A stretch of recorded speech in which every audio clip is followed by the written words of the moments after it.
We explain the colonization of Ireland. Most of Ireland had been controlled by about 100 Celtic tribes who were often at war with one another and feuds amongst themselves. In the 5th century, a missionary named Maewyn Socket began converting the Irish people to Catholicism.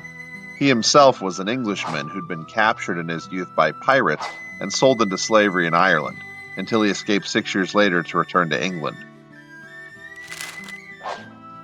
Later, he wrote about how his dreams had told him that he must preach Christianity in Ireland.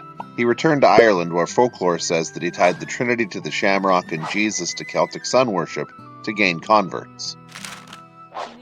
He died on March 17, 471, becoming sainted later as St. Patrick.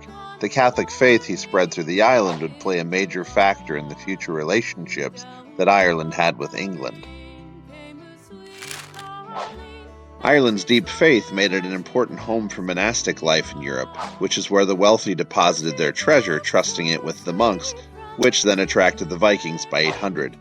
40 years of Viking raids came to an end when the Vikings eventually converted and started to build settlements and trading cities like Dublin, Cork, and Limerick, assimilating into the population. Outside of the Viking cities, the traditional Celtic Irish were merging around the King of Munster, Brian Boru, for High King. He'd take most of Ireland by 1011.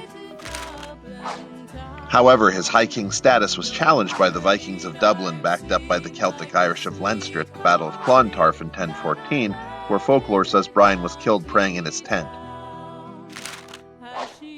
The English would develop an interest in Ireland about 100 years later during a war between two Irish kings, Dermot MacMurrough, King of Leinster, and Rory O'Connor, High King, the first to fill that position since the death of Brian Boru.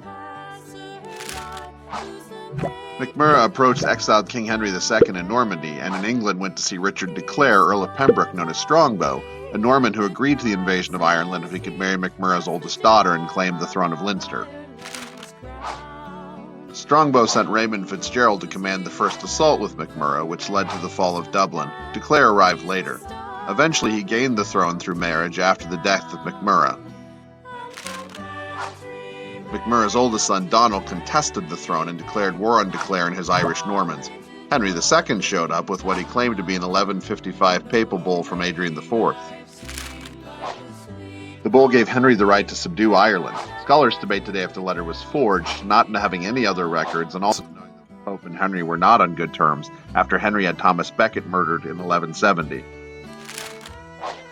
Nonetheless, Henry claimed the right to control Ireland in the name of the Church. He claimed the cities, gave the rest to the traditional Celtic Irish, and gave Strongbow and the Normans Leinster.